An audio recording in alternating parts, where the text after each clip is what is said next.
Hi there, and welcome to this podcast. Imagine scrolling through your phone and seeing a woman listing everything her boyfriend does for her. He surprises her with trips away. He leaves little loving notes for her to find. He pays every time they go to a restaurant. And he showers her with gifts. What on earth is going on here? Well, apparently it's the high-effort boyfriend trend. I guess if you're in a relationship where your partner doesn't make that much effort, then the high-effort boyfriend might look good. But psychologists and psychotherapists like me just look at this and think, what on earth is going on there? And, oh dear, and we form our ideas and opinions about it. Apparently, we've just come to the end of the era of the casual relationship.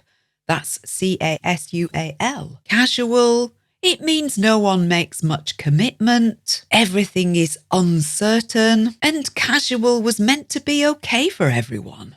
I don't think that's right either. So let's have a discussion today about this, which raises all sorts of issues around the topic of dating. And we'll talk about the psychology of it. All the time while you're listening to this interesting discussion about dating relationships and sexual politics, guess what? Your brain will be doing some fantastic English language practice and learning some important new words and phrases. As always, I'll explain the more difficult words as I go along. Your job? Sit back and listen. Understand as much as you can and listen several times if you need to. That's how you really improve your English. So what is this high-effort boyfriend trend? Well, this is specifically about heterosexual or man-woman relationships. And it's so stereotyped. It represents men and women in a very particular way, and not a particularly healthy way, in my view. But apparently, over the past year or so, social media has seen a rise in videos where women, often shown putting on their makeup, list the extraordinary things that their boyfriends do for them without being asked. Flowers appear constantly. Restaurant bills are always paid by the boyfriend. An article in the Independent newspaper in the UK talks about the trend seeming to start with one content creator, Keely Grace Gaffney. Her boyfriend apparently plans surprise date nights, sets up her morning coffee every morning at 4 a.m. He writes daily love letters. And if Keely is feeling stressed, he books a surprise holiday to whisk her away.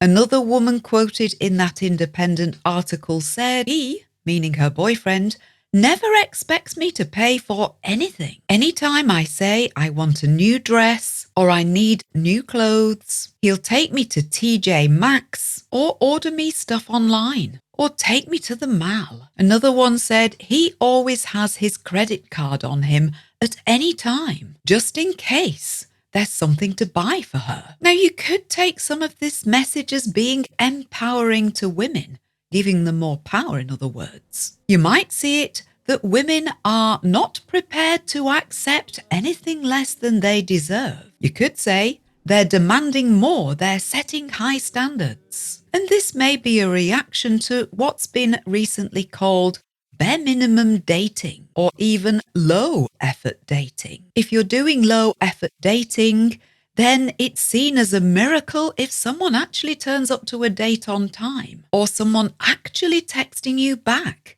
is a big deal. If you're wise about that, you see it for what it is, just hurtful and disrespectful, just not good enough. There's a really interesting article in the India Times by Nilohit Bagchi with the title, Is Low Effort Dating Dead in 2026? It says, bare minimum relationships and nonchalant behaviour are no longer impressing singles. By singles, it means single people. So people are tired of low effort dating.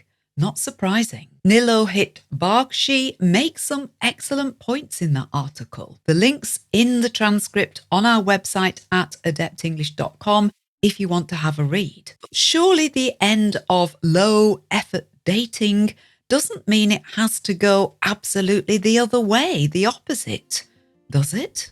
One uncomfortable part of this, the high effort behaviours of the boyfriend, often revolve around the woman's appearance. One woman praises her high effort boyfriend for driving her home to fix up her makeup when it needs redoing. Another woman talks about how her boyfriend keeps track of her nail appointments. Every time she's due a new set of fingernails, the boyfriend will automatically schedule the appointment, drop his girlfriend off, and pay for the nails. I'm starting to feel a bit nauseous. I don't know about you. I've got so many things I could say about this.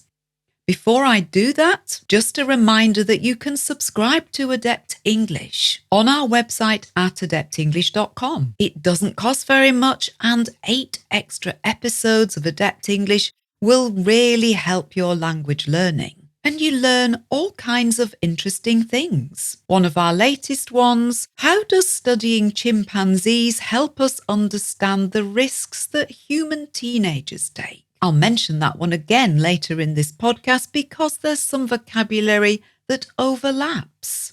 It's the same. And what you'll find is if you listen to enough quality English language material, there will be overlaps. You get the same words more than once. That is absolutely the best and most natural way to learn English. So don't forget to go to our website and subscribe to get more episodes. An interesting English word we could learn here in the context of these high effort relationships. They're performative. That's performative. If something is performative, it's a bit like a theatre set rather than a real home. It might be a stage in a theatre set up to look like a room. That's a set. The theatre set looks great to the audience in the theatre. Every detail is perfectly placed. The room looks warm and inviting, but actually the walls are made of cardboard and there's no running water. It's not a real room and it's not a real home. That is performative. Real relationships are not about your boyfriend remembering to book your nail appointment, are they? Or about him ensuring that your physical appearance is maintained. I think real relationship is about being there, being supportive, even when life gets difficult. And it's mutual. It goes both ways. There's give and take. There's not just a giver and a receiver. And real relationship is about giving priority to spending time together. Quality time, if you like. And it's about having fun and being real. None of this high effort boyfriend stuff feels real to me. It feels very fake, F-A-K-E. And another problem, what seems to count as high effort in these videos of these relationships? Well, it often seems to revolve around money. He pays for every meal. He buys her clothes. He carries his credit card just in case. Surely women having some financial independence is good, isn't it? If the high-effort boyfriend earns more than her, then surely that makes her dependent upon him for her lifestyle. If the woman earns more than the high-effort boyfriend and he still pays, well, that sounds like exploitation. Exploitation, that's when one person is taking advantage of the other. That's exploitation. Another good word we can learn here, that's autonomy. A-U-T-O-N-O-M-Y. If you have autonomy, it's like having your own steering wheel in life. You can decide what to do yourself. You pay for what you need and you make your own choices. I don't think this has to be sacrificed in order to have romance, does it? And Kate Mansfield, a dating and relationship coach, quoted in that Independent article, she warns that financial dependency can take away a woman's autonomy and create a power imbalance. One person in a relationship has much more power than the other. That's not good. Kate Mansfield says it's crucial for both people in a relationship to maintain financial independence, so that relationship is a choice, not a necessity. Another woman caught in this trend says that she hasn't put petrol into her car for a year. Her boyfriend fills her car with petrol before she realizes it needs doing. Another woman proudly says she'll never touch a door handle because her boyfriend insists on opening every door for her. Another one doesn't know how to pay their bills, and she thinks this is romantic. In this context, we might learn the verb to infantilise. That's infantilise.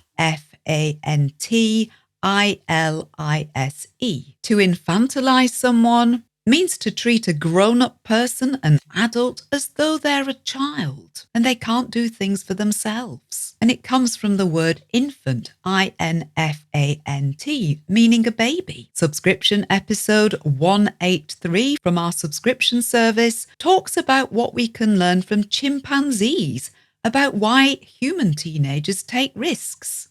So if you've listened to that one, you'll know the word infant means a baby. Who wants to be an infant in a relationship?